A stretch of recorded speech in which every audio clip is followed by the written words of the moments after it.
வந்து நம்ம இவங்க கிட்ட இருந்து வாங்கணுன்றதுனால இந்த பீப்புள்ஸ் எல்லாம் ஃபில்டர் பண்ணி எடுத்து, இந்த ஃபேட் பர்ன் பண்ணுறவங்களை மட்டும் ஃபில்டர் பண்ணி எடுத்துட்டு அவங்க எல்லாருக்குமே ஒரு அஃபிஷியலாக அந்த ப்ராடக்ட்லேருந்து மெயில் பண்ணுற மாதிரி பண்ணியிருக்காங்க. லைக் இந்த ப்ராடக்ட் இப்போ ஆஃபரில் போகுது, 50% ஆஃபர், அதுக்காக நீங்கள் பே பண்ணால் போதும் சொல்லிட்டு.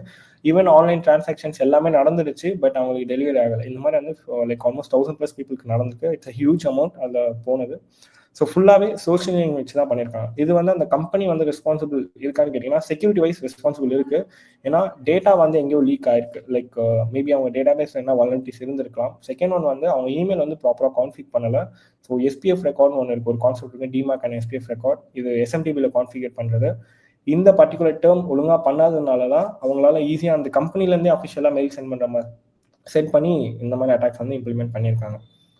ஸோ கைஸ், எப்போவுமே ஒரு லிங்க் வருதுன்னா அந்த லிங்க் வந்து நீங்கள் அஃபிஷியலாக எந்த சைட்டில் இருந்தது, இப்போ இது வந்து டெஃபினட்டாக இன்ஸ்டாகிராமோட லிங்க் கிடையாது, கரெக்டாக? இன்ஸ்டாகிராமோட வேர்டு இருக்குது.